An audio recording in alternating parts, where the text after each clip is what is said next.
Selamat pagi Bapak Ibu semua, selamat hari Minggu. Selamat kita beribadah lagi hari ini di tanggal 7 Maret 2021. Kita bersyukur tanpa terasa kita sudah masuk dalam minggu pertama bulan Maret.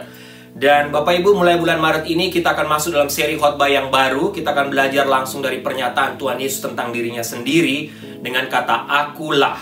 Dan hari ini kita akan mendengarkan firman Tuhan dengan topik yang pertama dari seri ini, yaitu akulah jalan dan kebenaran dan hidup. Dan firman Tuhan hari ini akan disampaikan oleh Bapak Pengilim Kahok dari Indonesia, tepatnya dari kota Sidoarjo. Pak Kahok atau Pak Lim Kahok, Pengilim Kahok adalah dosen kami, dosen saya dan Ibu Sarah waktu kami kuliah di I3. Dan boleh dikatakan Pak Lim Kahok ini adalah salah satu dosen favorit dari angkatan kami waktu itu. Dan saya dan Ibu Sarah banyak belajar dari beliau, banyak mendapat pengarahan dari beliau. Beliau bukan hanya waktu kami kuliah, tapi juga ketika kami sudah melayani di GKK Sidoarjo. Bahkan Pak Kahok atau Pengilim Kahok yang dipakai Tuhan untuk membawa kami ke Sidoarjo untuk melayani di sana selama, dan yang membuat kami hanya bisa melayani di sana selama hampir 8 tahun. Terima kasih Pak Lim Kahok, dan terima kasih untuk kesempatan Bapak juga untuk bisa membagi share firman Tuhan buat kita semua jemaat NLCC Indonesia dan juga berbagai teman-teman yang lain yang mendengarkan ibadah atau khotbah ini. Dan sekali lagi kita doakan Pak Kahok sungguh-sungguh dipakai Tuhan untuk memberkati kita hari ini. Baik Bapak Ibu, sebelum kita mulai ibadah hari ini, sebelum kita memuji menyembah Tuhan, mendengarkan firman Tuhan, mari kita tundukkan kepala, kita berdoa. Tuhan, kami bersyukur, terima kasih sekali lagi Tuhan terus melindungi, menjaga, menyertai kami sampai hari ini.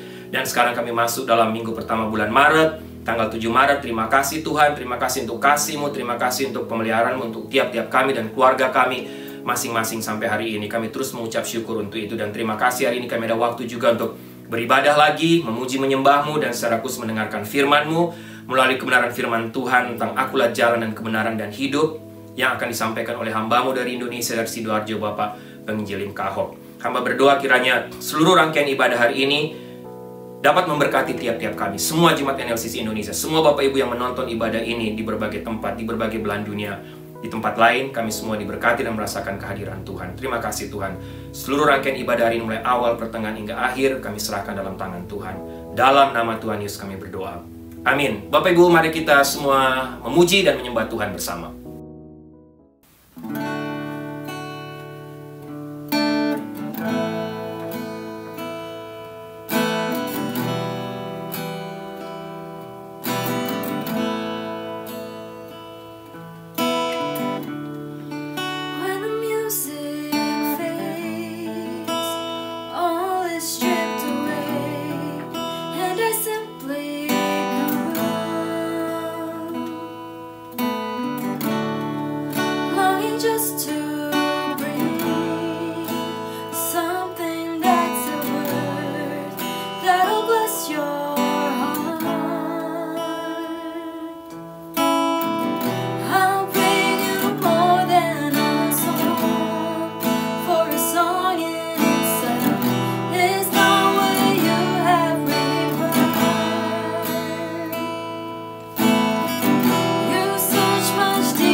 Jemaat New Life Artesia di County Los Angeles, Amerika Serikat, senang bisa beribadah bersama dengan Pendeta Ricky Lomban dan Ibu Evi serta jemaat New Life Artesia.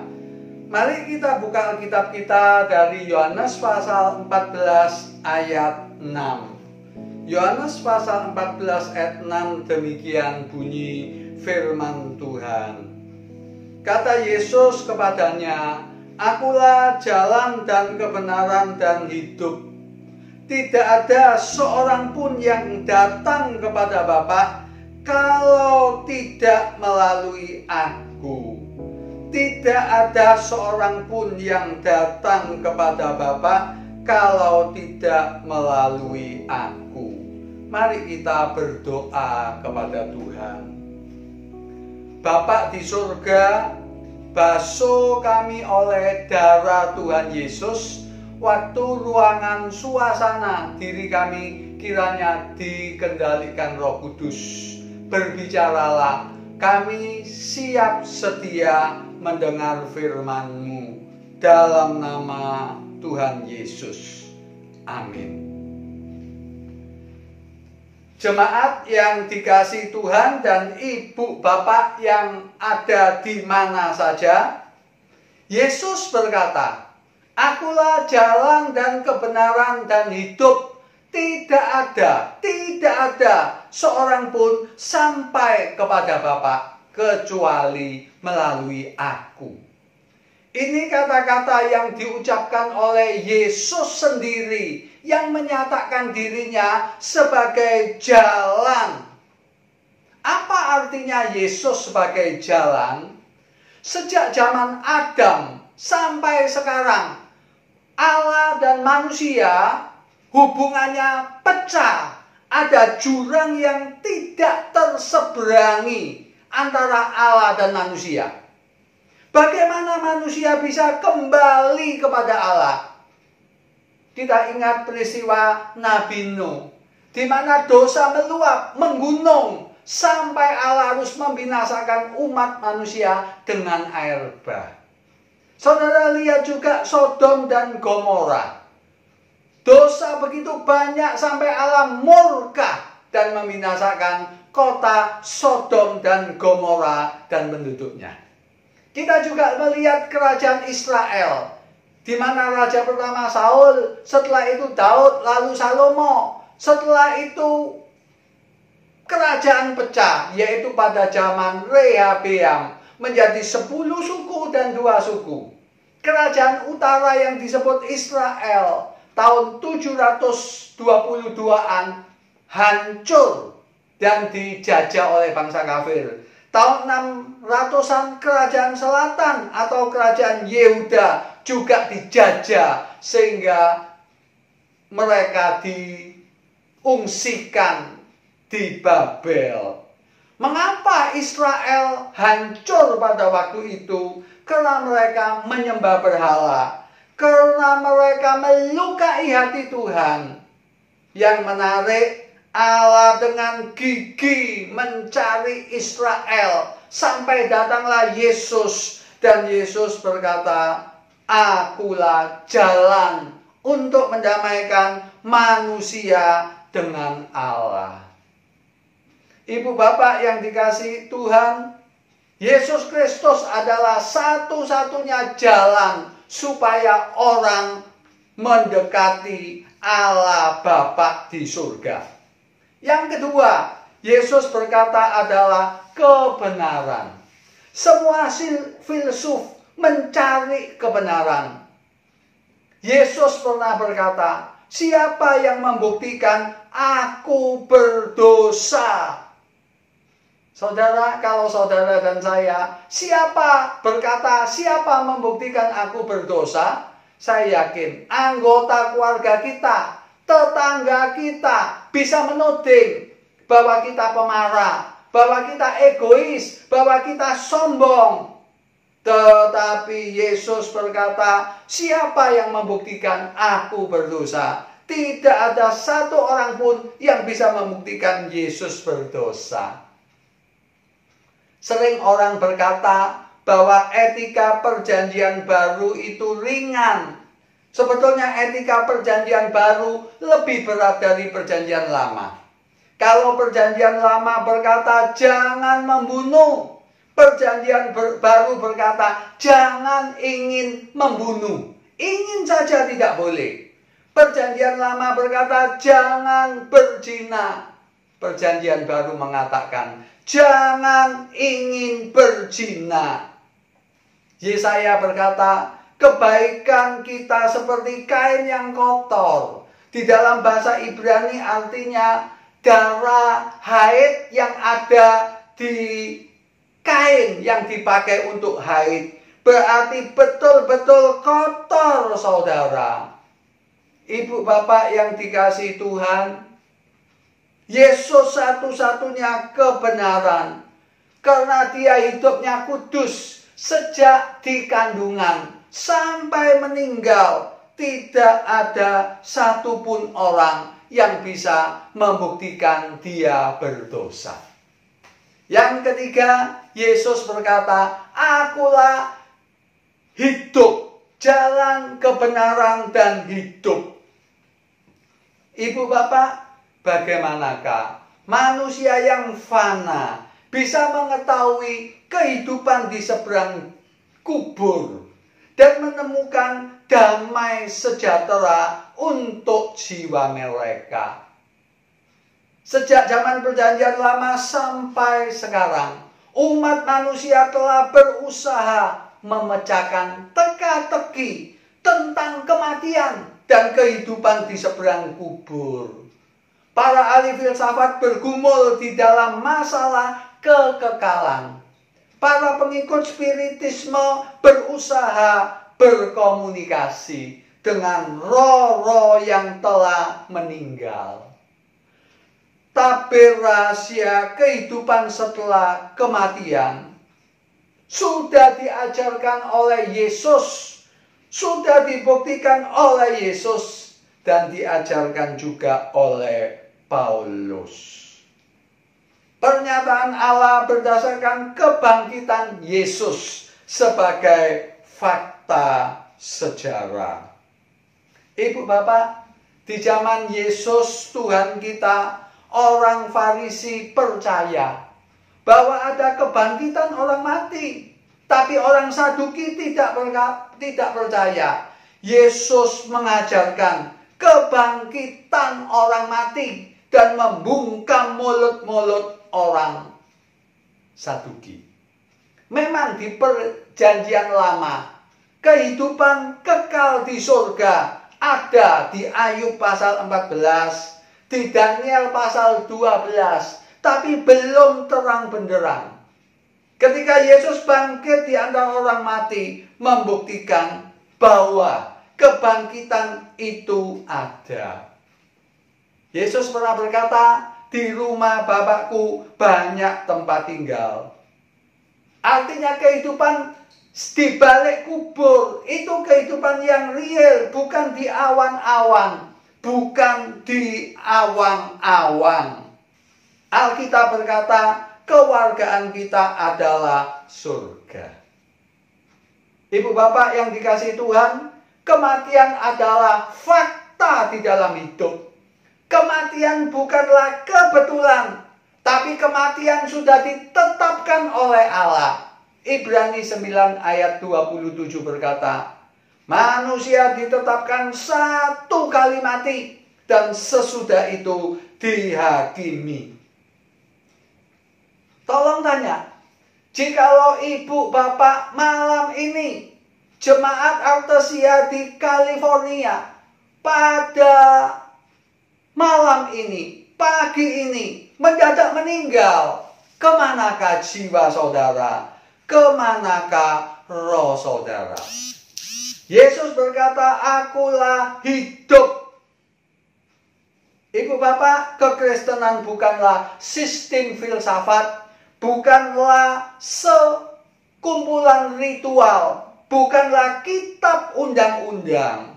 Yesus yang dikatakan hidup ternyata mati, dicemeti, disiksa, disalib, meninggal. Tapi berita baiknya, 3 hari kemudian dia hidup lagi.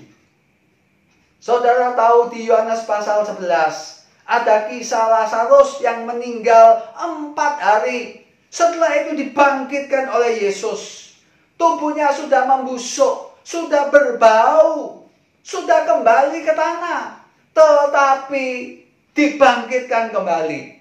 Tapi beritanya, masalahnya, Lazarus meninggal kembali. Tapi Yesus tidak. Setelah dia menanggung dosa manusia di kayu salib, dia bangkit secara ragawi. Setelah itu, tidak ada kematian bagi dia. Tubuhnya berubah menjadi tubuh yang mulia. Masih ada darah, daging, tulang-tulang. Tetapi tidak sama dengan sebelumnya. Dia memiliki tubuh yang mulia. Sehingga bisa diraba, bukan seperti hantu. Ibu bapak yang dikasihi Tuhan, tahun 1930-an, di satu negara yang anti Tuhan, dibikin satu panggung yang besar. Di situ didudukkan para pendeta. Seorang yang anti Tuhan menjelek-jelekkan kekristenan di hadapan puluhan ribu petani Kristen. Dia mengatakan agama itu cuma candu masyarakat, agama itu dusta. Setelah 30 menit dia menjelek-jelekkan kekristenan, dia panggil seorang pendeta senior dan berkata, "Bapak pendeta, saya beri waktu 5 menit untuk membela iman Kristiani." Di hadapan puluhan ribu petani Kristen, pendeta ini berkata, "Saya tidak butuh 5 menit. Saya cuma butuh 5 detik untuk membela iman Kristiani." Di hadapan puluhan ribu petani Kristen, dia menatap dan berkata dengan lantang, "Yesus bangkit." Terdengarlah suara seperti deru suara ombak laut. Sesungguhnya dia bangkit. Titik. Ibu bapak, kekristenan dibangun oleh kelahiran, kehidupan, kematian, kebangkitan Yesus. Yesus kalau tidak bangkit secara ragawi, kekristenan runtuh, kekristenan rontok. Sebab itu Yesus berkata, "Akulah jalan kepada Bapa, kebenaran dan hidup." Dia memang meninggal, tapi 3 hari kemudian dia bangkit secara ragawi. Dan sampai saat ini dengan tubuh mulia, bisa diraba. Itulah tubuh mulia. Jemaat yang dikasihi Tuhan, Yesus bukanlah Allah yang berpura-pura sebagai manusia. Bukan pula manusia yang berkemampuan ilahi secara khusus. Yesus tidak semi manusia, tidak semi ilahi. Tapi Yesus sepenuhnya manusia, sepenuhnya Allah. 100% manusia, 100% Allah. Yesus manusia sekaligus Allah. Selanjutnya, apa artinya kematian? Alkitab berkata ada kematian pertama, ada kematian kedua. Kematian pertama yaitu ketika tubuh berpisah dengan jiwa, tubuh berpisah dengan roh. Kematian kedua adalah ketika tubuh mendapat tempat di surga ataukah masuk neraka. Tubuh yang mulia, tubuh yang dirubah. Saudara bisa melihat pohon mangga, yang ditanam adalah bijinya, tapi yang keluar adalah tanaman yang berbeda. Saudara tahu daging ayam berbeda dengan daging bebek. Sama-sama daging, tapi jenisnya berbeda. Demikian pula ada tubuh manusiawi, ada tubuh darah daging, tapi ada tubuh surgawi yang bisa diraba, tapi tidak tahu susunannya bagaimana secara ilmiah. Sering orang berkata, Pak Lim, di kematian kedua, Bapak katakan ada neraka. Apa betul ada neraka? Kalau ada, letaknya di mana? Apakah dekat planet Mars? Apakah di kolom bumi paling bawah? Apakah neraka bukan sekedar dongeng? Cuma menakut-nakuti manusia. Cuma isapan jempol. Saya ragu-ragu ada surga atau ada neraka. Seorang pendeta BBC London diberi pertanyaan oleh pemirsanya. Menurut opini Bapak, apa betul ada surga, ada neraka? Kalau betul, buktikan. Pendeta ini suka bergurau, lalu dia berkata, kalau mau tahu neraka, silakan saudara meninggal. Ketika kita meninggal, kita tahu ada surga atau ada neraka. Ibu bapak, saya pikir andai kata saudara dan saya ragu-ragu, ada surga, ada neraka, kita perlu bersiap-siap. Kalau ternyata memang surga neraka tidak ada, tapi kita sudah bersiap-siap, tidak apa-apa. Kita kembali ke tanah. Tapi andai kata kita tidak siap-siap, ternyata surga ada, neraka ada. Betapa celakanya kita kalau kita ditolak di surga dan dilemparkan ke neraka. Misalnya pada malam ini, saudara dari Surabaya dibawa oleh pesawat pergi ke Hong Kong. Ketika saudara naik pesawat, pilotnya berkata, Ibu bapak, ini perjalanan dari Surabaya ke Hong Kong. Perjalanan ini gratis. Setiap yang ke Hong Kong diberi uang saku 100 juta. Menginap di hotel bintang 5 selama 5 malam. Tapi ada sedikit masalah, yaitu mesin pesawat udara ini rusak separuh.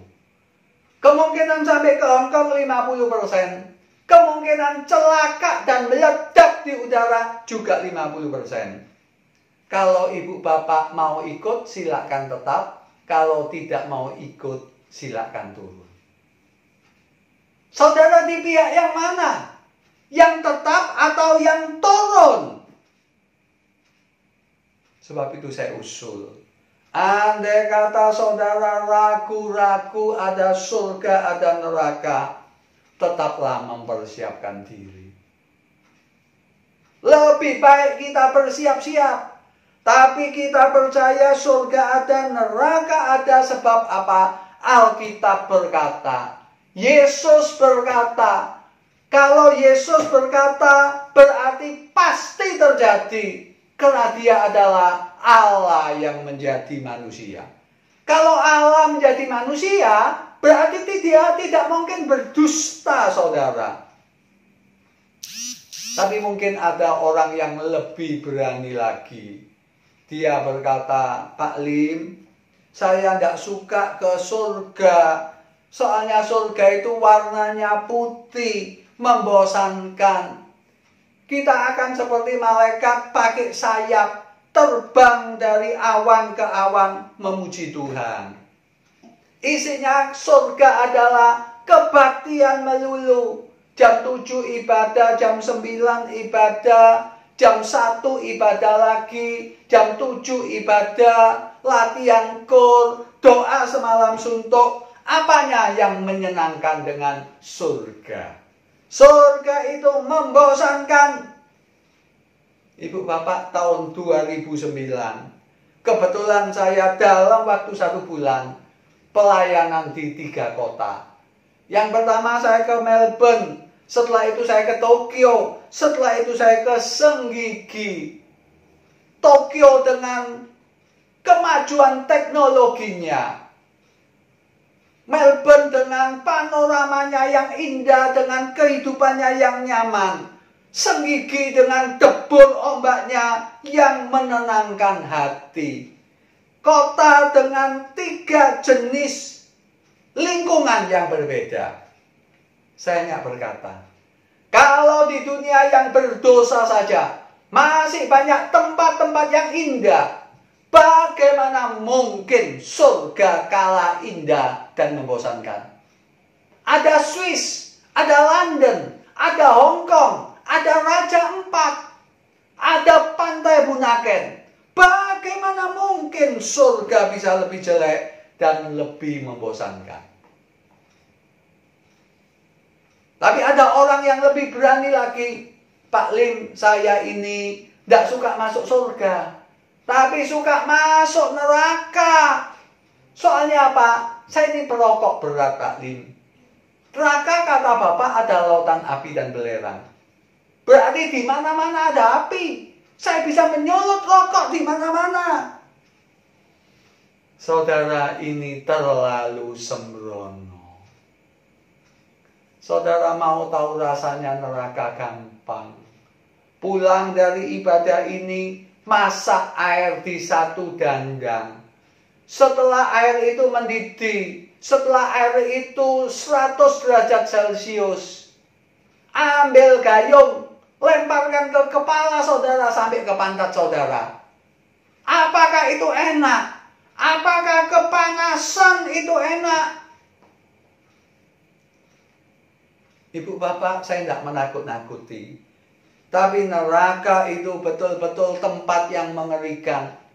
Sebab itu dilambangkan dengan lautan api dan belerang. Tempat yang gelap gulita. Tempat yang penuh dengan ulat-ulat yang menggerogoti kita. Artinya apa? Penderitaan. Tetapi penderitaan neraka yang paling menakutkan yaitu apa? Durasinya. Kalau seorang ibu hamil mau melahirkan, masih bisa kesakitan ditahan 1-2 hari. Saudara kalau patah tulang, mungkin 1-2 bulan sakit. Tapi ada batas waktu, ada jatuh tempo waktunya.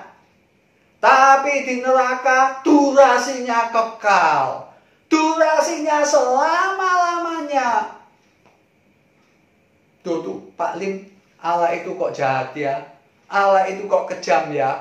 Orang berdosa di dunia, anggaplah 70 tahun. Anggaplah paling lama 80 tahun. Masa dihukum jutaan tahun? Dihukum selama-lamanya? Tidak fair. Saudara, karena waktu saya tidak bisa membicarakan secara teologis. Tapi saya beri contoh sederhana. Kalau ada satu bangunan gedung bertingkat 30, terjadi kebakaran sampai mau merambah tingkat ke 30. Di mana orang berkumpul di tingkat 30, disuruh meloncat. Di satu bagian sudah disiapkan kasur setinggi 29 lantai. Tinggal cuma 3 meter, dia loncat di kasur itu, pasti selamat. Tapi dia tidak mau. Dia justru pergi ke seberang yang tidak ada kasurnya. Dari tingkat 30 dia meloncat. Tentu saja dia binasa. Ibu bapak, neraka itu abadi. Neraka itu kekal. Tetapi Yesus yang pencipta, Raja segala raja, CEO-nya alam semesta, meninggalkan surga, datang ke dunia, mati disalib, menanggung dosa kita, dan bangkit. Siapa yang hanya mau percaya dia, dapat masuk surga. Dialah jalan, dialah kebenaran, karena tidak berdosa sama sekali. Dan dialah hidup dan memberi kehidupan. Oh Pak Lim, saya sudah lama ke gereja. Saya sudah lama memberi perpuluhan. Saya adalah pengurus. Saya adalah majelis. Ibu bapak itu tidak menjamin. Saya ingat suatu saat saya pernah pelayanan khotbah di Sorong, di Jayap, di Papua. Saya didampingi oleh artis ibu kota. artis ibu kota itu berkata di depan umum, waktu kanak-kanak saya sudah ke gereja di kandungan ibu saya. Umur 17 tahun saya dari kota saya hijrah ke Jakarta menjadi penyanyi yang terkenal. Sejak kanak-kanak saya sudah ke sekolah minggu. Tapi usia 37 tahun barulah saya mengundang Tuhan Yesus di hati saya. Usia 37 tahun barulah saya lahir baru. Apakah artis ini tidak ke gereja? Ke gereja. Apakah artis ini tidak memberi persembahan? Memberi. Loh, apakah dia tidak percaya Yesus? Percaya. Tapi hanya secara logika. Hanya secara ilmu. Pada usia 37 tahun. Dia percaya Yesus menanggung dosa dia. Yesus bangkit dari kematian. Dan dia mengundang Tuhan Yesus masuk di hatinya.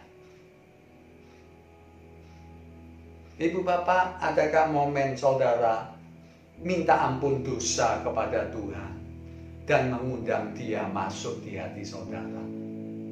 Yesus yang berkata, akulah jalan, kebenaran, dan hidup. Tidak ada seorang pun sampai kepada Bapa kecuali melalui aku. Karena apa? Dia satu-satunya yang sejak di kandungan sampai meninggal tidak ada dosanya. Hidupnya suci. Sebab itu dia bisa menanggung dosanya orang. Tapi kalau Yesus cuma manusia, tidak bisa menanggung dosa seluruh dunia. Karena dia Allah, maka kematiannya sebagai manusia Allah yang unik ini sanggup menanggung dosa seluruh umat manusia. Pada kesempatan yang indah ini saudara, saya undang saudara minta ampun dosa. Katakan kepada Tuhan Yesus, Tuhan Yesus, saya orang berdosa. Sejak di kandungan ibu saya, sejak di kandungan mama saya, sampai saya meninggal, saya orang berdosa. Tuhan Yesus, ampuni dosa saya. Saya buka hati saya selebar-lebarnya. Saya buka batin saya selebar-lebarnya. Tuhan Yesus, silakan masuk. Mengampuni seluruh dosa saya dan tinggal di batin saya sebagai Tuhan dan Juru Selamat saya dari dosa. Yesus yang berkata, bukan saya, akulah jalan, kebenaran, dan hidup. Tidak ada seorang pun sampai kepada Bapa kecuali melalui aku, kata Yesus. Amin. Mari kita berdoa. Saya undang ibu bapak selama 1-2 menit berkata, Tuhan Yesus, saya orang berdosa. Saya buka batin saya, silakan masuk mengampuni semua dosa saya dan menjadi Tuhan dan Juru Selamat saya dari dosa. Silakan berdoa dengan bersuara kecil maupun di batin, tetapi dengan sungguh-sungguh.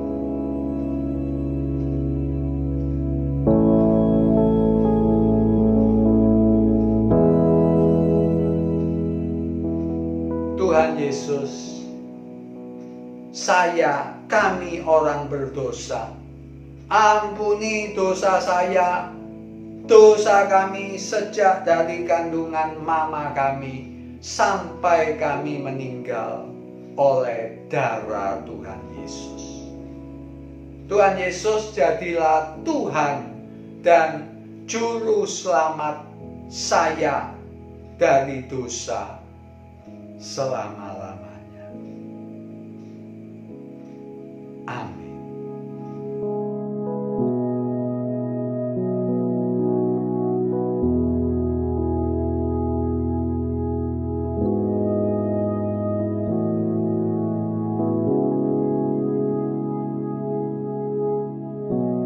Bapak Ibu jemaat yang kekasih, kita semua sama-sama sudah diberkati melalui kebenaran firman Tuhan hari ini yang disampaikan oleh hambanya Bapak Penginjil Lim Kahok. Dan sekarang mari kita semua siapkan hati untuk masuk dalam perjamuan kudus hari ini. Seberi waktu Bapak Ibu bisa mempersiapkan segala sesuatunya di rumah Bapak Ibu, di tempat Bapak Ibu bisa mempersiapkan anggur, wine, sirup apa saja, atau roti, snack yang Bapak Ibu bisa pakai sebagai simbol lambang dari darah Tuhan dan juga tubuh Tuhan yang hancur di Bukit Golgota. Sebelumnya mari kita tundukkan kepala kita, berdoa sekali lagi.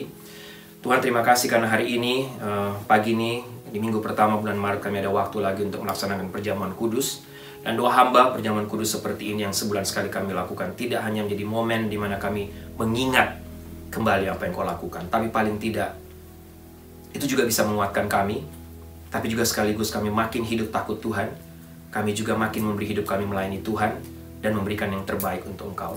Dan kiranya hari ini ketika masuk dalam perjamuan kudus, memakan roti yang adalah lambang dari tubuh, minum anggur yang adalah lambang dari darah-Mu, kami juga mungkin ada waktu untuk mengevaluasi hidup kami, juga ada waktu untuk mengambil komitmen baru, resolusi baru lagi di hadapan Engkau. Terima kasih Tuhan.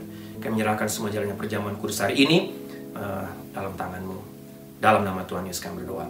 Amin. Bapak Ibu, mari kita pegang roti atau siapkan roti kita semua di rumah.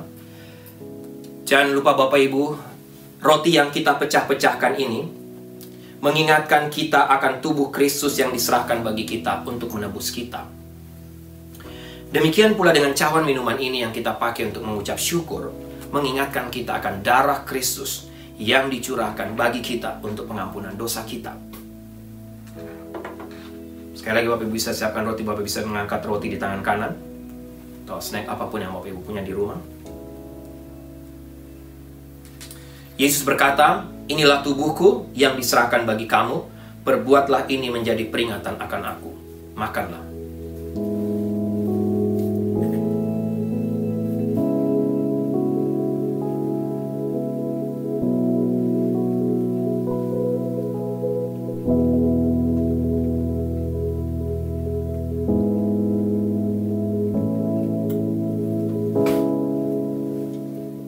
Pada malam yang sama, Yesus pun berkata, cawan ini adalah perjanjian baru yang dimeteraikan oleh darahku. Perbuatlah ini setiap kali kamu meminumnya menjadi peringatan akan aku. Minumlah.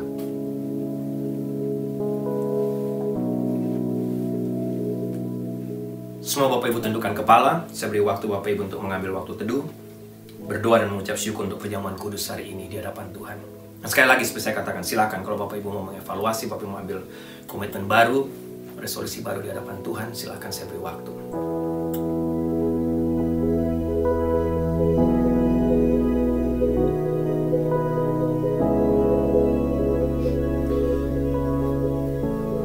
Tuhan Yesus, sekali lagi kami bersyukur, terima kasih untuk firman-Mu hari ini, bahkan terima kasih juga untuk perjamuan kudus hari ini. Kami mengucap syukur kami ada waktu untuk mengenang, mengingat, tapi juga sekaligus mengevaluasi hidup kami. Ketika kami mengangkat roti, anggur, cawan, yang kami tahu adalah lambang dari tubuh-Mu yang hancur di Bukit Golgota dan juga darah-Mu yang tercurah di atas Bukit Golgota, di atas kayu salib. Terima kasih Tuhan. Dalam nama Tuhan Yesus kami berdoa. Amin. Bapak Ibu, saya percaya kita diberkati dengan firman Tuhan dari Penginjil Lim Kahok hari ini. Terima kasih Pak Kahok untuk melayani kami NLCC Indonesia hari ini. Kita akan mengakhiri ibadah kita. Sebelumnya selamat ulang tahun untuk KL tanggal 1 Maret dan happy anniversary untuk Pak Max dan Bu Tine Oroh hari ini tanggal 7 Maret. Mari kita bangkit berdiri, kita akan mengakhiri ibadah kita dalam doa berkat. Tuhan memberkati engkau dan melindungi engkau. Tuhan menyinari engkau dengan wajah-Nya dan memberi engkau kasih karunia. Tuhan menghadapkan wajah-Nya kepadamu dan memberi engkau damai sejahtera. Amin.